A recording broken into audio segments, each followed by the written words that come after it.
First up is Stephanie, and right now this doesn't look rendered just because I'm seeing the aliased edges of the objects, unless it's small and there's no cast shadows. Um, you'll want to try to get some cast shadows on there, and the other thing you can improve on is maybe it is rendered. Anyways, there's no cast shadows, so try to get some cast shadows, and some textures on the surfaces would be good, like having for example, a wood paneling texture applied to some of the surfaces would be an area for improvement. I think that the other thing is concerning camera angles is that it would be good to try to get a camera view with foreground objects in it. Next up is Tess, and yeah, this is a really interesting point of view. Um, Looking through the window, looks like you've got too much repeat on these textures on this surface. Also, the building looks too small. You should scale that up, select the surfaces, group them. Make sure you delete history off all the surfaces, and then scale up just the group node. Yeah, good point of view here too. These look kind of, looks like that looks stretched on the side as well. Maybe you projected it from the front, or not sure, but you'll want to fix those textures. Yeah, if you want help with that, just send me the scene file. Okay, but overall, good work. Next up is Morgan, and I just wanted to go through these questions. First one, couldn't get the text for the sign to fit. Number of different ways to approach that. I think one easy thing to do would be to make a like an image the same um, kind of a height to width ratio as this sign, and then select the front face of it, and then assign it the material to the front face of the sign, and then you can just assign like a different color to the other faces of it. So just right mouse click, select face, and then assign material to just that face. And if it's the same width and height, as this front face, then it'll fit well. So that would be one easy answer to that. Never loaded completely. Um, I'm guessing because it looks like from this image that it did render out, so I think it was in there. I don't have your file. I think I've got a different one open though. No, I don't. But I think the thing to do is to check your outliner and look in here and see if you see the how many copies of the ground and sky you see. If you type in like star sky star and hit enter, it'll list everything that has the word sky in it. I can clear that right there. And then you can delete out the extra ones. And then if you're not seeing the sky, what I would check is if you go lighting, two-sided lighting, and it will show both the inside surface of the sky and the outside surface. So that might be your issue.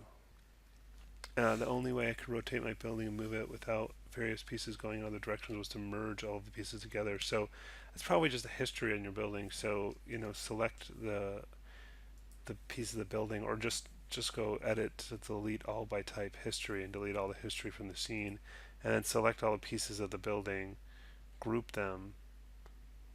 Like again, I don't have your scene, but I'm just making some objects.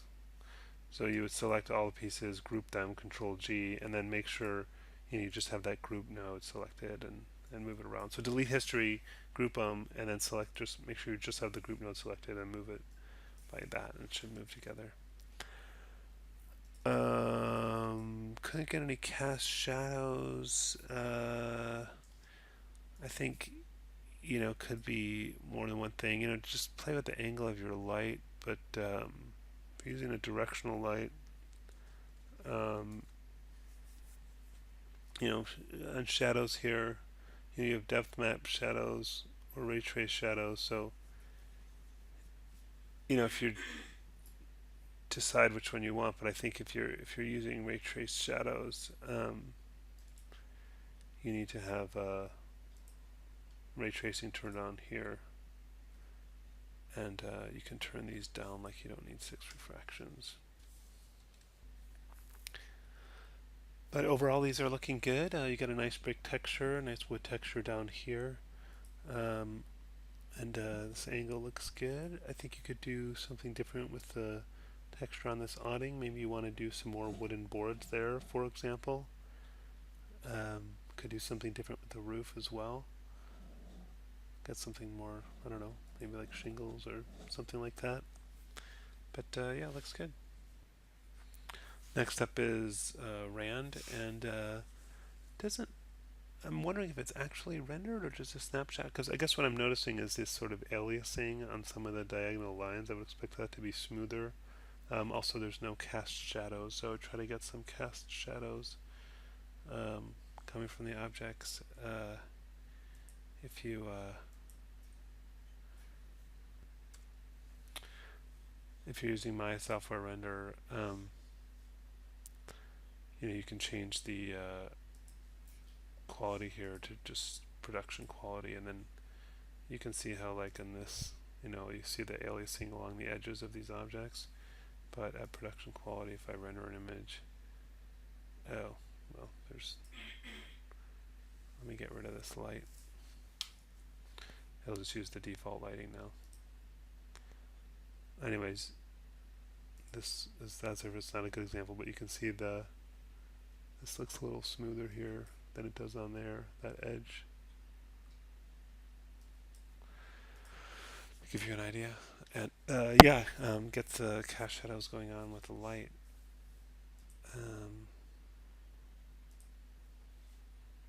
But yeah, the building looks really good in the scene, and the camera angles look good. I like this, some foreground objects here on the side, and it's a nice view there.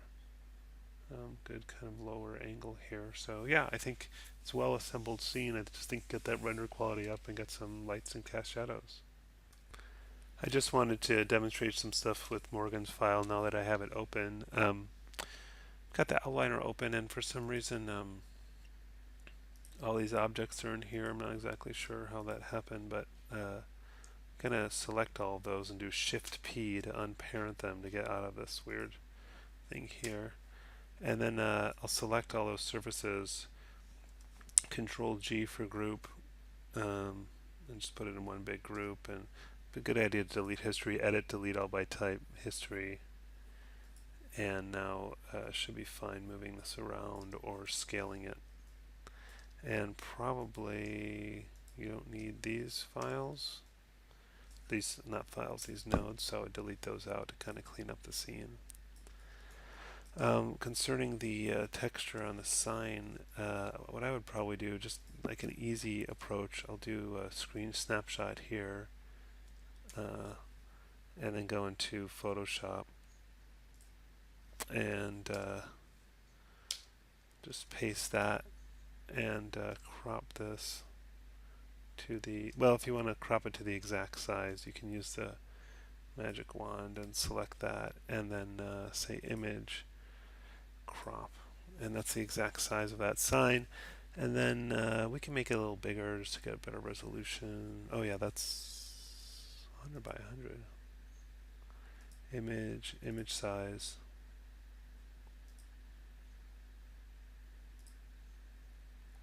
Wait, why is it? Oh, that's percent. That's why. Sorry, I was in percent and not pixels. Actually, that's probably big enough as it is. You could go a little bigger if you want. But then I'm just gonna fill it with white, Alt backspace or some color, and I'll put some text. Test text, and let's change the, whatever. This is just to demonstrate.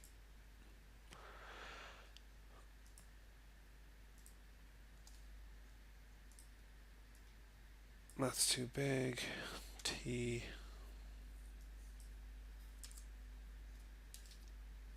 Okay, just to get the concept across.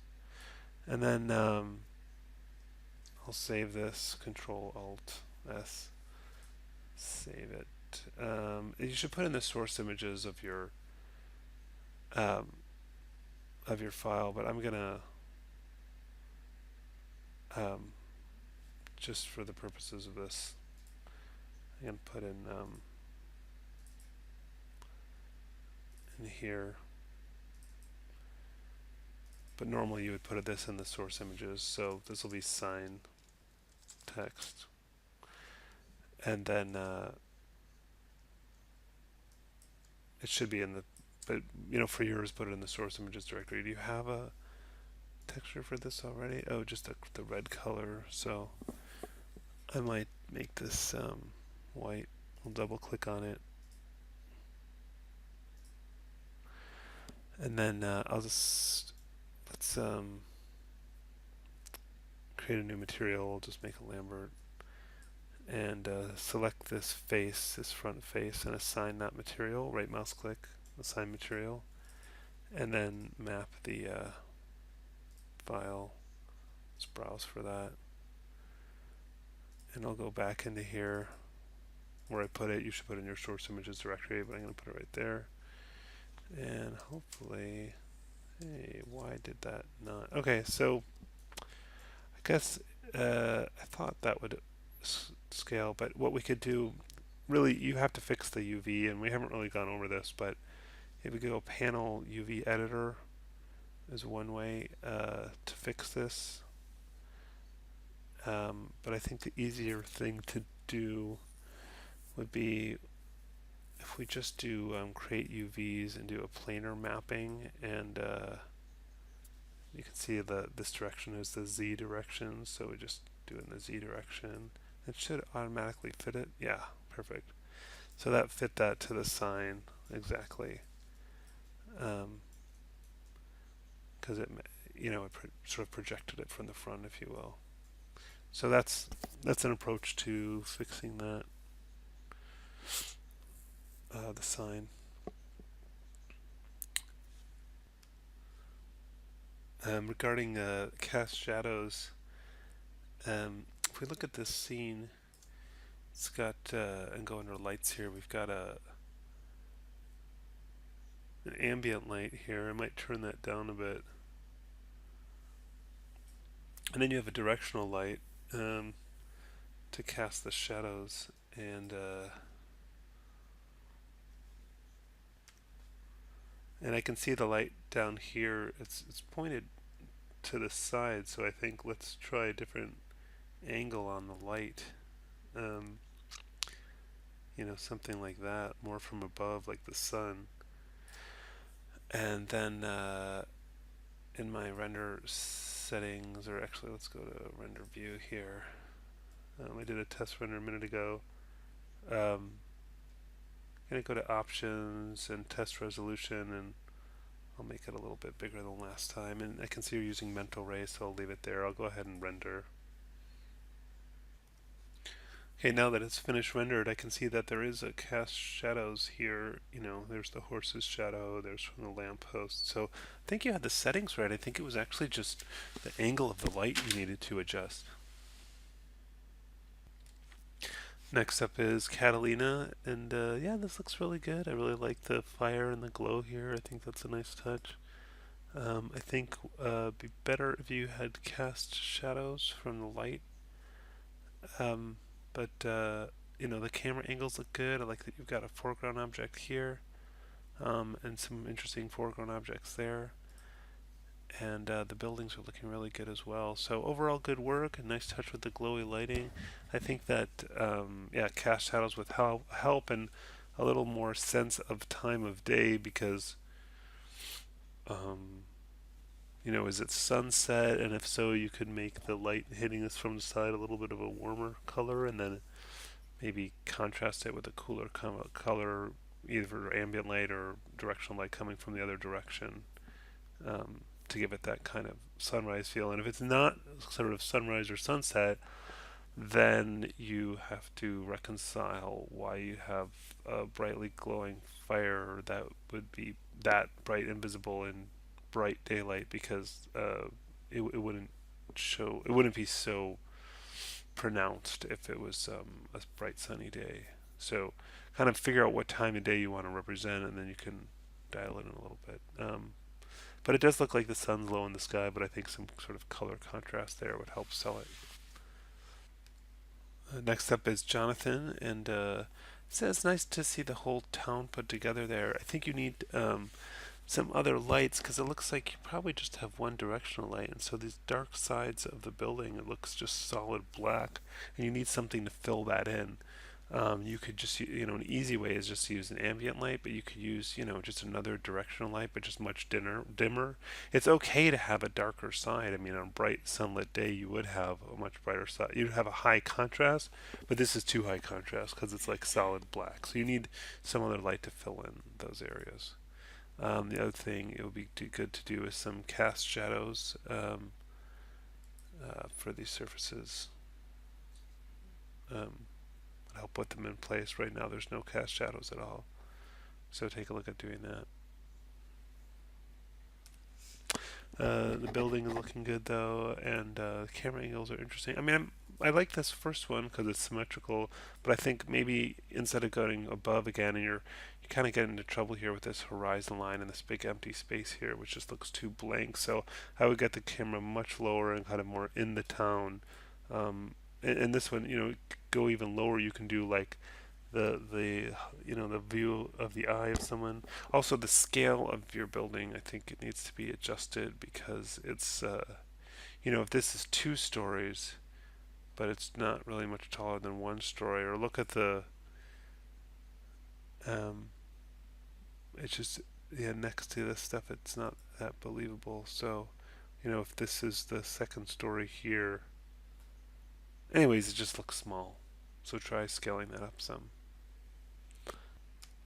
Next up is Jasmine. Yeah, and it's looking good. You've got an interesting camera angle. You've got the cast shadows going on. Oh, these are the triangles you're talking about. So it would help to have the scene file to get a closer look, but my guess is that you have 2 surfaces or 2 faces exactly on top of each other, and that's the kind of weird artifacting you get when that happens. So try selecting this object and moving it, or selecting that face and moving it, and see if you have 2 on top of each other, because I bet that's what it is. But either way, you can send me the scene file and I'll take a look, but I'm thinking that's what it is. But other than that, this is looking good. I like the texture you've got on the building. I like the camera views. Um, and yeah, and you've got the light and the cast shadow, and you have a fill light for the shadow areas where it's high contrast, but it's still not totally black. So yeah, you've done a lot of stuff right, and I think you just need to look for doubled up surfaces there.